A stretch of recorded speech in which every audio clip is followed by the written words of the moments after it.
Diane.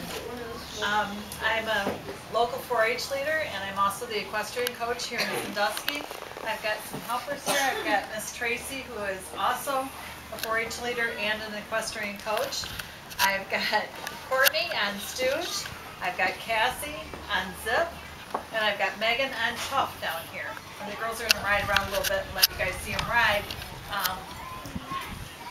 Megan does the equestrian team and does the local 4-H program. Courtney does the local 4-H program, and Cassie and Courtney are now going to do the high school rodeo. So they're all really busy in the horse program. Yep. I rode a horse down the road once. Have you really? Wow. When you ride them down the road, that's one thing. Have you guys ever run across a driveway, a gravel driveway barefoot? Yeah. It feels really good, doesn't it? A gravel. It's kind of hard. Yeah, it's really hard on your feet. So that's why we have a farrier that comes. He comes about every 6 to 8 weeks. And if you can see, Megan's going to get down and show us one of the horse's feet. We have to have their toenails trimmed. Like, you can probably trim your own fingernails and toenails. Well, the horses can't do that themselves, so we have a farrier come to the house, and then he does that. And then he puts a shoe on, especially if you're going to be on gravel, on roads or driveways. You want to have those shoes on, excuse me, so that it protects the foot, so the foot doesn't get bruised, and that way they don't get sore. And if they're sore, you can't ride them. How many of you have horses? Just a couple. Okay, how many want horses? Oh, that is great, because you know what? We would like to build up our 4-H program up here. This last year, we normally have like 100 horses at the fair. This year we had 80, so we were down a little bit. So you guys can all go home and tell your parents that you need a horse, because we need to build up our horse program, okay? I have a barn, so yeah, my mom. Well, there, you're all set. I used to have a barn. If you need any information about our 4-H, hang on guys, we're short on time. So if you need any information about the horse program or any information about the horses, up here at our extension office, they've got a lot of information. They've got videos you can sign out and take home and watch. They've got books that you can take home and read. They've got actually workbooks that you can go through, and you can get on the internet and different places to find out information about the horses to help fill in these books, and it'll tell you a little bit about them. How many of you guys got your immunizations for school? You know what that is? It's your shots. When you were younger, you probably had them.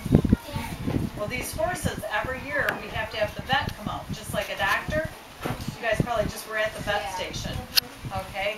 They come out to our houses and they give our horses their immunizations. Or if the horse gets sick, we have to have the vet out.